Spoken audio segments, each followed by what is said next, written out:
Sawa. Jema na no clarification.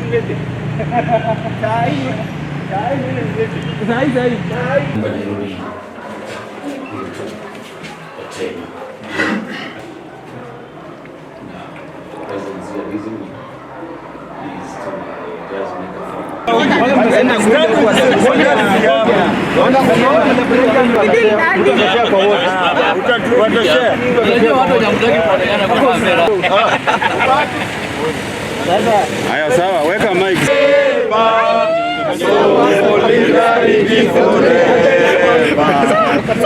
Ongeza nguvu kidogo. Sawa. Okay. Ladies and gentlemen of the Fourth Estate, we included, we are part of you. Today we gathered here to talk about the hostile working environment for journalists working in Kakamega County.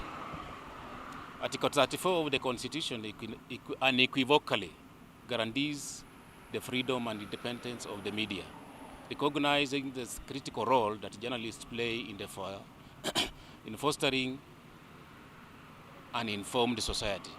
This constitutional provision not only protects journalists from undue interference, but also upholds their right to investigate, report, and express opinions without fear of censorship or reprisal.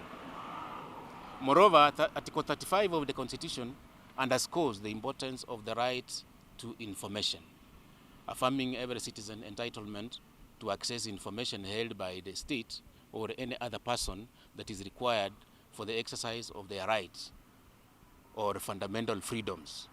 This provision underscores the government's obligation to promote transparency and accountability, facilitating an open dialogue between the governed and the elected representatives.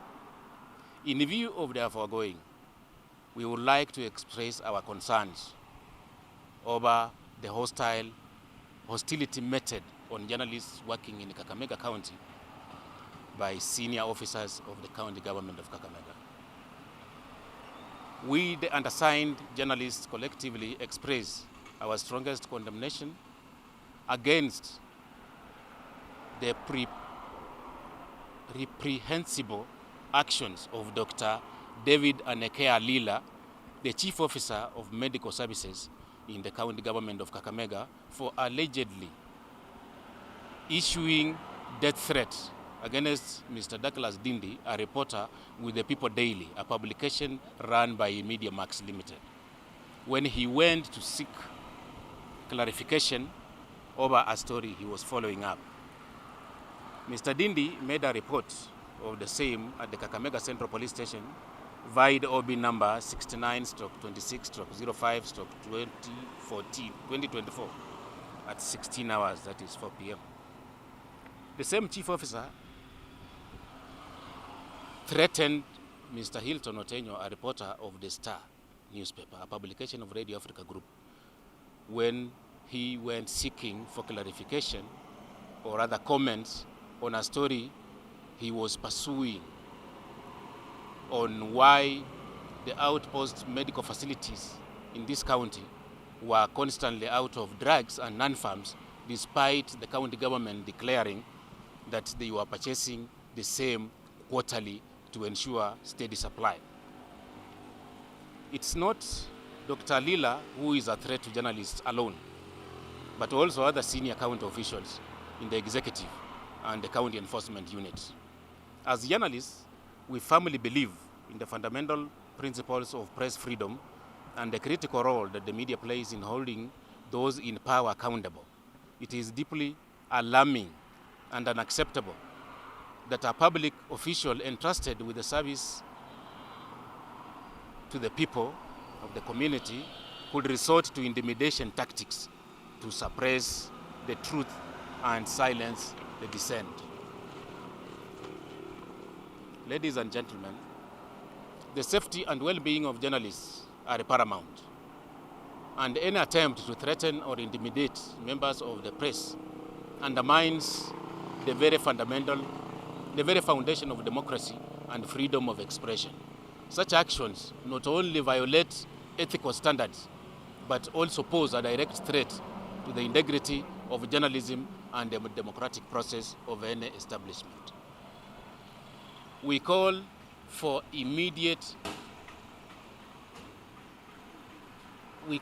Dr. Alila to immediately and publicly retract his threats meant to one Douglas Dindi and apologize to the Fourth Estate in Kakamega. In solidarity with our colleague and defense of press freedom, we reaffirm our unwavering commitment to upholding the principles of truth, transparency, and accountability. We will not be deterred or silenced in our pursuit to delivering accurate and impartial information to the public. Signed, thank you so much. I'm not going to field questions. I will instead invite a representative of the Kenya Correspondents Association, 2 lines, and then the KUJ will also throw in another line. Douglas, I'm a reporter with the People Daily. I'm based here in Kakamega. On Monday, I had a story about the death of a mother and an infant at Lunganyiro Health Center in Matungu. The story was like there was some professional negligence on the part of the county government, because we are told that if the life could have been saved if at all there was an ambulance. Now, in retrospect, we know that the county government of Kakamega had contracted the Red Cross Society ambulance services, but these were withdrawn in April because of non-payment of about 70 million in arrears. So when this matter came up last week, those ambulance services were not there. So the mother and the infant died because they could not be ferried to a better health facility in Kakamega. So we got that story, and we wanted some comments from the county government. And that's the time I went to see the Minister for Health, Dr. Bernard Wesonga. When I got there, Dr. Wesonga tossed me to Alila. I met Alila, it was about 3:30 to 4. But the biggest shock I got was that when he ushered me into the office, he started ranting at me. He never gave me time. It's like he was aware of what I wanted to ask. Because I heard him mention, you are coming here for the ambulance again, ambulance story. So he ranted at me. He questioned me if I was even aware that he was a political appointee of the governor of Kakamega. And so if I was there to justify that there was some negligence in government, all that stuff. I kept my cool. But then he told me, if you are man enough, you publish that story. We shall meet with you in the streets. Do you know me? I'm capable of killing. I'll kill you. Then I woke. I realized that I could be just another statistics. I pulled myself up. He pushed me out of the office. Then, that was all. I decided to come here and report the matter to the police on Monday. information. So far, if no action is taken, what is the next step? I expect the police to address this matter conclusively because they have the capacity, they have the machinery to deal with it. What I know is that Dr. Lila has proved to be a bully. Dr. Lila has threatened my colleagues. He has threatened Otenyo. He has threatened Kefa Juma of Mrembe. He has threatened Ochunge of the Standard. So he is a bully, and he's not going to end today. He's going to bully others. He's going to threaten others. How is it affecting you mentally, job-wise, everything? No. Thank you so much. Of course, you know, guys, mnajua jina yangu, naitwa Violet Auma. I'm a journalist working with CV47 here in Kakamega County. The reason we are here, my colleagues have already said, but now one thing that I really want to say is that threats to the media or journalists, most of the time we've had many of the perpetrators going scot-free. Nothing is being done. So as much as we have reported the matter to the police, we really want to see police taking action. We've seen a lot of stories, you know, just being reported, and later on you find most of us, you know, being injured, some dying, and nothing is being done. So we really want to have this case on record that actually something is going to be done, you know, by the police officers here. It's not a matter of just coming and reporting all the time, being part of the statistics, and nothing is being done. But also, in regards to the county government, if our lives, we're being threatened all the time, it is not the first time, as my colleagues have said, it's not the first time such a case is happening. So then that means we as journalists in this region, in solidarity, we will not be covering the county government, you know. We don't need to go to their events and put our lives at risk. We are eyes and ears of the society. We need to do our, you know, obligations as journalists. Ours is to carry on our duties. So I will not go and, you know, tell maybe the chief officer to not do his mandates as per the constitution. Me as a journalist, I'm the eyes and ears of the society. I know what I'm supposed to do in regards to, you know, the media law and ethics and everything. So they should not come and try to gag us. Just the other day, you commemorated the World Press Freedom Day. And they were part of even, you know, our meetings, saying that they are there to support us, to ensure that we get information all the time. Actually, I'm one of the people, not really, I've not been threatened, but I've had issues even getting information from the county government officials. So it is really bad. They are denying us information, and we need to get that information to share with the other people out there.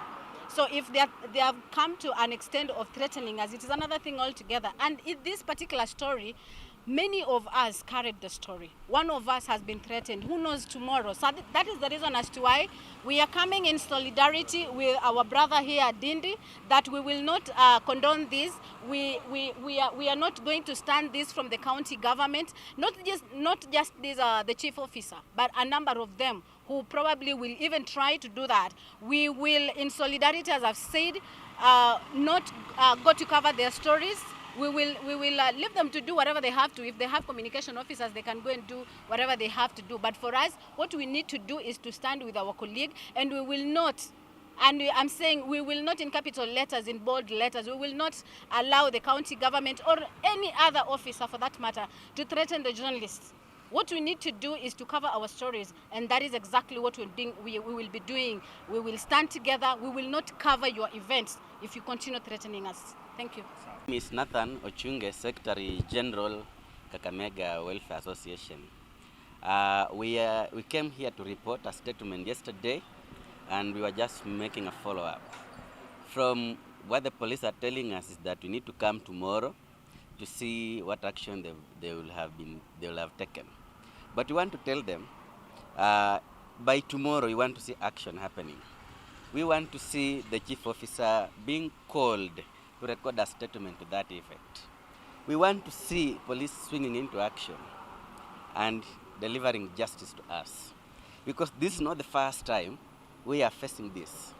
We are coming out because it has become a normal occurrence for us to be threatened, to be intimidated, and sometimes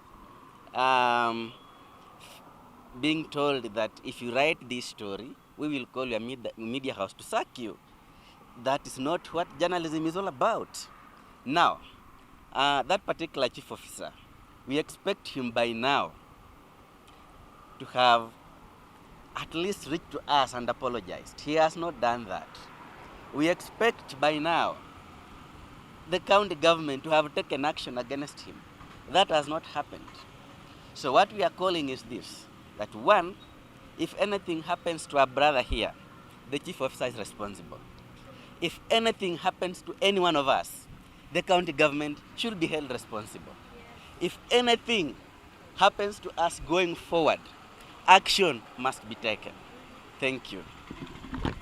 Nitatumia Kiswahili. Naitwa Daniel Nabwayo, mimi ni naibu mwenyekiti wa KCA Western Branch.